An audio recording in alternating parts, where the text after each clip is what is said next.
আজকে আমাদের জন্য একটা আনন্দের দিন যে এই দিনে সেই নেত্রী জন্ম নিয়েছিলেন যিনি বাংলাদেশের ভাগ্যের সঙ্গে জড়িয়ে গিয়েছিলেন এবং বাংলাদেশকে বারবার তার নেতৃত্ব সংগ্রামের মধ্য দিয়ে গণতন্ত্রে ফিরিয়ে নিয়ে এসেছেন এবং বাংলাদেশকে সমৃদ্ধ করবার সংগ্রামে অংশগ্রহণ করেছেন, নেতৃত্ব দিয়েছেন। আমি বক্তব্য এতটুকু বাড়াবো না,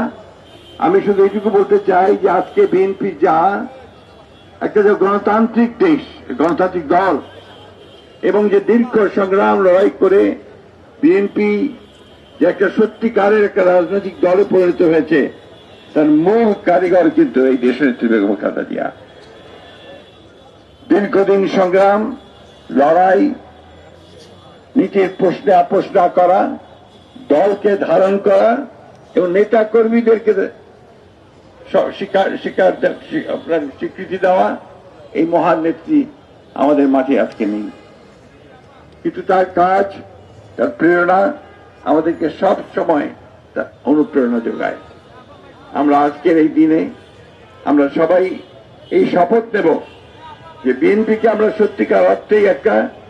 এমন একটা গণতান্ত্রিক দলে পরিণত করতে চাই যে সত্যিকার অর্থেই বাংলাদেশকে নেতৃত্ব দিতে সক্ষম হবে। আজকে যখন বিএনপি সরকার গঠন করেছে, প্রতিটি মানুষের আশা এই সরকার দেশনেত্রী বেগম খালেদা জিয়ার যে নীতি ছিল, তিনি যে ভিশন 2030 দিয়েছিলেন, পরবর্তীকালে তারই দলের যে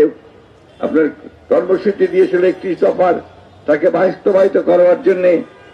সামনের দিনগুলোতে কাজ করে যাবে, দলকে শক্তিশালী করবে এবং